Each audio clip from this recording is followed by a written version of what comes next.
நாளைக்கான வீடியோவில் என்ன நடக்குன்னு சொல்லிட்டு பார்க்கலாம். வீடியோக்குள்ளே போகிறதுக்கு முன்னாடி நம்ம சேனலில் லைக் அண்ட் சப்ஸ்கிரைப் பண்ணி சப்போர்ட் பண்ணுங்கள். வீடியோ வந்துட்டு இன்ட்ரெஸ்டிங்காக போய்கிட்டு இருக்கு. ஃபஸ்ட்டு சீனில் வந்துட்டு கார்த்தி அவங்க மாமா எல்லாருமே நின்று பேசிகிட்டு இருக்காங்க. இப்போ என்ன பண்ணி ரேவதிக்கு வீட்டில் இருக்கவங்களுக்கு உண்மையை தெரிய வைக்கிறதுன்னு தெரியலையே அப்படின்னு சொல்லிட்டு இருக்கு.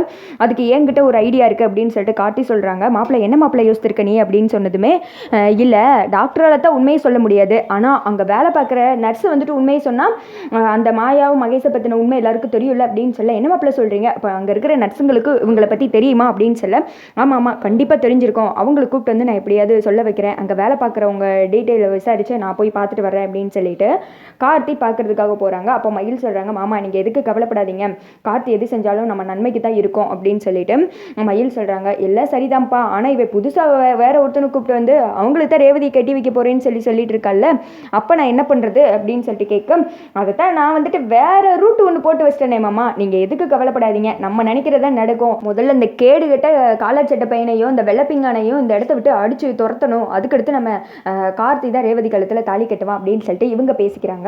கார்த்தி வந்துட்டு வண்டி எடுத்துட்டு விறுவிறுன்னு அந்த ஒரு நர்ஸ் இருக்காங்களே அவங்க பார்க்கறதுக்கு போகிற மாதிரி காமிச்சிட்டு இருக்காங்க. அடுத்து இங்கே சீன் கட் பண்ணி அடுத்த நர்ஸ் வீட்டில் தான் வந்துட்டு இருக்காங்க. கார்த்தியை பார்த்ததுமே நீங்கள் யார், இதுக்கு முன்னாடி உங்களை பார்த்தது இல்லையே அப்படின்னு சொல்லிட்டு கேட்குறாங்க. நீங்கள் வந்துட்டு இந்த மாதிரி மல்லிகா டாக்டர் கிட்ட தானே ஒர்க் பண்ணுறீங்க, அந்த ஹாஸ்பிட்டலில் தானே ஒர்க் பண்ணுறீங்க அப்படின்னு சொல்லிட்டு கார்த்தி கேட்குறாங்க. ஆமாம், அது எப்படி உங்களுக்கு தெரியும் அப்படின்னு கேட்க, இல்லை எனக்கு டாக்டரே நல்லா தெரியும், நீங்கள் எனக்காக ஒரு ஹெல்ப் பண்ணணுமே அப்படின்னு சொல்ல, என்ன ஹெல்ப் சார் அப்படின்னு சொல்லிட்டு அவங்க ஒய்ஃபு ஹஸ்பண்ட் 2 பேருமே இருக்காங்க. அவங்க வந்துட்டு கேட்குறாங்க.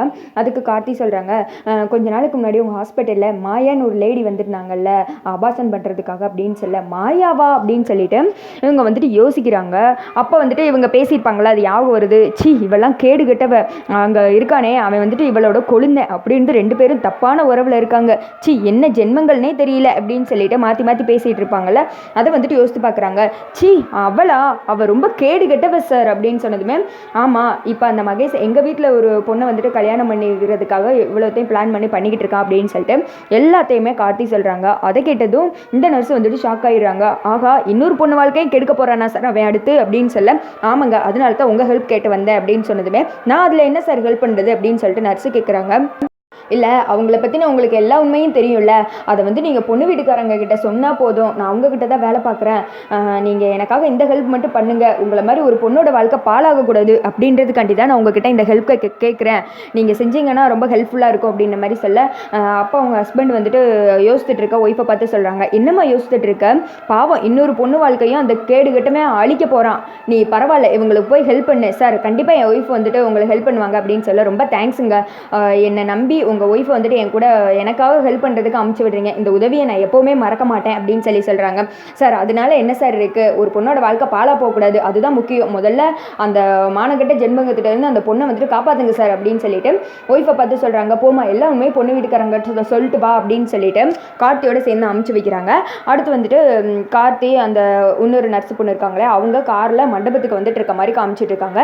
இங்கிட்டு வந்துட்டு சாமுண்டீஸ்வரி ரூமில் ஒரு யோசனையாக இருக்காங்க. சந்திரா வந்துட்டு அக்கா என்ன பிளான் பண்ணியிருக்கானே தெரியலையே அப்படின்னு சொல்லிட்டு மெதுவாக வந்துட்டு நைஸாக சந்திரா வந்து பேச்சு கொடுக்குறாங்க.